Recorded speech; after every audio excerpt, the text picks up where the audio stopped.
I never realized how confused the world is by American cars until I rented one in Italy. The compact car they gave me looked like a toy 2 doors, steering wheel, and enough trunk space for maybe a sandwich. Locals zipped through alleys like race car drivers, honking at me as I tried to park sideways. Back home, though, we drive trucks so massive they could double as mobile homes. We say it's for practical reasons, but let's be honest, most of us just use them to pick up groceries and oversized coffees. Europeans stare at our highways full of SUVs and ask, "Why do you need something so big?" And I never have a good answer. Because really, in case I need to haul a small farm on the interstate doesn't sound logical. So we just shrug, climb into our rolling fortresses, and wonder why the gas bill is bigger than rent. I always forget how confusing American tipping is until I travel. In Japan, I once tried to leave extra money at a restaurant, and the waiter chased me down the street to return it, like I'd dropped my wallet. In France, tipping is optional, a polite thanks is plenty. But in the US, tipping feels like a math exam at the end of every meal. 15%? 20? 25? If the waiter refilled my water before I noticed? Tourists look terrified when the check arrives, whispering, "How much is enough?" And honestly, we're scared too. No one wants to be remembered as the cheap customer, so we pull out calculators, argue over decimals, and leave a pile of bills that still might not be right. The irony? We could just pay workers more in the first place. But that would make too much sense, and Americans hate making sense. I once tried to explain American healthcare to a friend in Germany, and he thought I was joking. He told me about his doctor's visit, €30, in and out, no problem.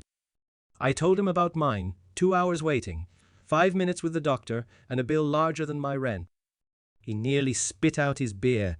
Then I mentioned ambulance costs, sometimes thousands of dollars, and he laughed like I was telling a dark comedy. The truth is, it is a dark comedy, except nobody's laughing when the bill arrives. In Canada, people complain about waiting. In America, we wait and get billed for the chair we sat in. Whenever I travel, healthcare is the #1 question people ask about. Why don't you fix it? They say. I wish I knew. It's like a subscription service we never signed up for, expensive, confusing, and impossible to cancel. I shocked my British friend when I took him to a Friday night high school football game. He thought we were just going to watch a sport. Instead, he found himself in a stadium with thousands of people, a marching band blasting pop songs, cheerleaders flipping through the air, and fireworks exploding overhead. "This is school?" he shouted, holding a hot dog bigger than his arm. Back in his country, school sports are more like side hobbies, small fields, polite applause, maybe juice boxes at the end. In America, though, we treat high school football like the Super Bowl. We paint our faces, scream fight songs, and lose our voices over teenagers who still have algebra homework. My friend couldn't believe it. "All this for students?" he asked. And I nodded proudly, because that's just how we only Americans can turn pre-calculus and pep rallies into national entertainment. I learned quickly that the world doesn't understand America's obsession with ice. In Spain, I asked for water, and the waiter brought me a glass room temperature, no ice. I stared at it like it was a crime scene. Back home, a drink without ice is basically soup. We want so much ice that the actual beverage is an afterthought, floating between frozen cubes like a shipwreck survivor. Europeans shake their heads when they see us fill glasses to the brim. "Why do you need so much?" they ask.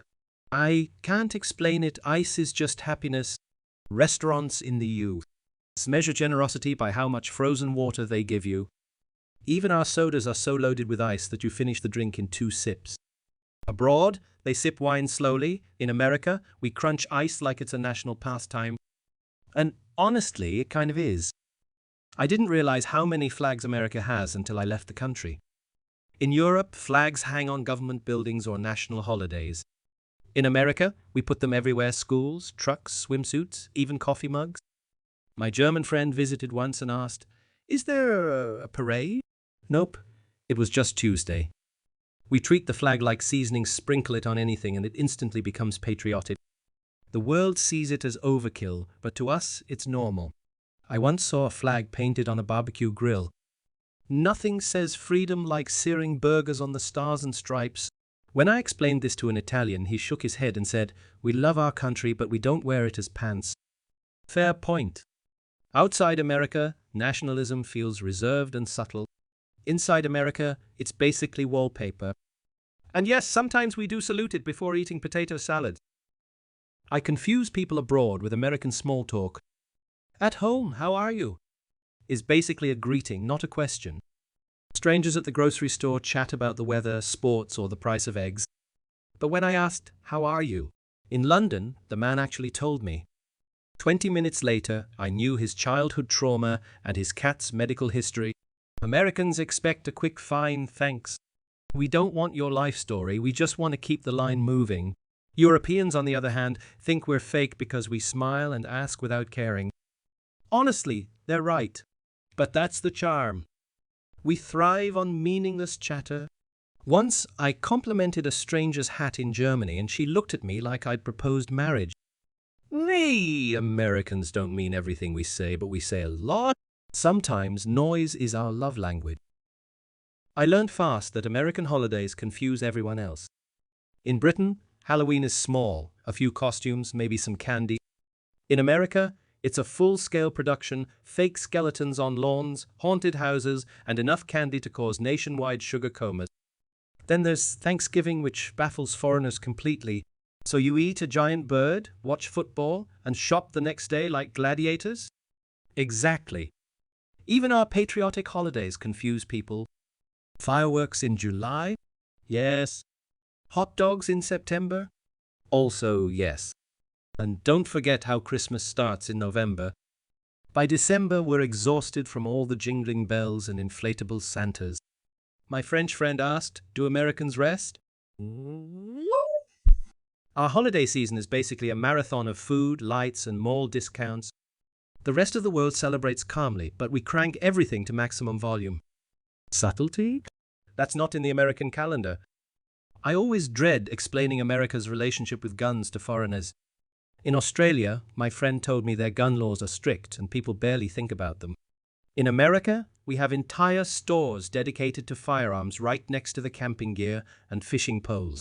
Once, someone in Ireland asked if Americans actually carry guns in public. I shrugged and said, sometimes. His face went pale like he'd just seen a ghost. The truth is, we're confusing even to ourselves. Some of us treat guns like sacred heirlooms, others want them all gone. Meanwhile, the rest of the world just stares and wonders why we argue so much about something they solved decades ago. Explaining it feels like trying to teach algebra to a goldfish. There's no neat answer, just centuries of stubbornness wrapped in the Second Amendment. And yes, it's as messy as it sounds. I shocked a friend in Sweden when I told him America has entire channels of reality TV. He thought I was exaggerating until I showed him. Dating shows, cooking competitions, people yelling in houses, celebrities crying in confessionals. He blinked like I'd opened the gates of chaos. You watch this for fun? He asked. Yes. It's our guilty pleasure, except we don't even feel guilty. Abroad, people think television is for news, documentaries, maybe dramas. In America, it's for watching strangers flip tables or eat bugs for money. The funniest part, we export it and then pretend to be embarrassed when other countries copy us. But really, we're proud. Reality TV is like our cultural export, loud, messy, and slightly ridiculous. Whenever foreigners ask, does anyone believe this is real? I just laugh. Of course not.